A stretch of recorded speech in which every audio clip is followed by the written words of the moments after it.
اعوذ باللہ من الشیطان اللعین الرجیم بسم اللہ الرحمن الرحیم۔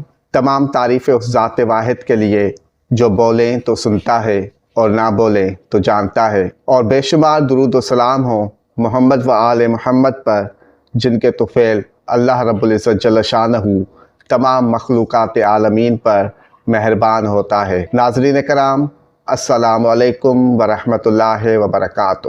میں فلکیات کے مطابق زمین پر سورج گرہن اس وقت ہوتا ہے جب چاند گردش کے دوران سورج اور زمین کے درمیان میں آ جاتا ہے۔ علم نجوم کے مطابق جب سورج اور چاند ایک ہی برج میں قرآن کرتے ہیں اور راس یا ضم میں کوئی ستارہ ان سے 10 درجے کے اندر قرآن کرے تو سورج گرہن ہوتا ہے۔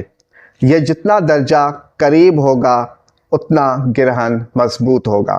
2025 کا پہلا سورج گرہن رمضان المبارک کے آخری دنوں میں 29 مارچ کو برج حمل میں دوپہر 1:50 پر شروع ہوگا، 3:47 پر مکمل ہوگا اور 5:44 پر ختم ہوگا۔ اب دیکھتے ہیں کہ اس سورج گرہن کے انسانوں پر کیا اثرات مرتب ہوں گے، اور اس کے بعد ہم آپ کو چند تدابیر بتائیں گے جن سے سورج گرہن کے اثرات کو کم سے کم کیا جا سکتا ہے۔ اس لیے اس ویڈیو کو آخر تک لازمی دیکھیں۔ برج ایریز والے اتار چڑھاؤ کا شکار رہیں گے۔ برج تورس والے روحانی اور نفسیاتی پریشانی سے دوچار ہو سکتے ہیں۔ برج جیمنائی والے کسی حقیقی خواہش سے نا امید ہوں گے۔ برج کینسر والے کسی مسلط ہونے والی مشہور شخص سے احتیاط برتیں۔ کاروبار میں لین دین اور آن لائن کاموں میں رکاوٹ پیش آ سکتی ہے۔ برج لیو والے سفر اور روحانی معاملات سے احتیاط برتیں۔ برج ورگو والوں کو دشمنوں سے نجات ملے گی۔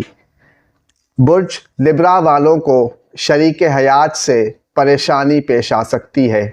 برج اسکارپیو والے اپنی صحت کا خاص خیال رکھیں۔ برج سیجیٹیریس والے گھر والوں، خاص طور پر اپنے شادی شدہ بچوں کا خاص خیال رکھیں، محبت میں مایوسی ہو سکتی ہے۔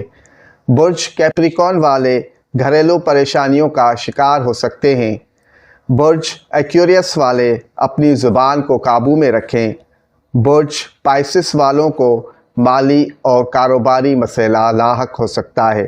اب بات کرتے ہیں ان تدابیر کی جن سے سورج گرہن کے نحس و بد اثرات کو کم سے کم کیا جا سکتا ہے۔ نمبر 1، نماز آیات ادا کریں۔ نمبر 2، کثرت سے ذکر الہی کریں، خاص طور پر استغفر اللہ ربی من کل ذنب و اتوب الیہ کا ورد کریں۔ نمبر 3، حسب توفیق کسی بھی پیلی چیز کا صدقہ کریں، اور اگر ممکن ہو سکے تو 7 مختلف رنگوں کی چیزوں کو مکس کر کے صدقہ کریں تو انشاءاللہ سورج سمیت تمام سیاروں کے نحس اثرات سے اللہ کی پناہ میں رہیں گے، کاموں میں آسانی ہوگی اور بہتری کے راستے آپ کی طرف متوجہ ہوں گے۔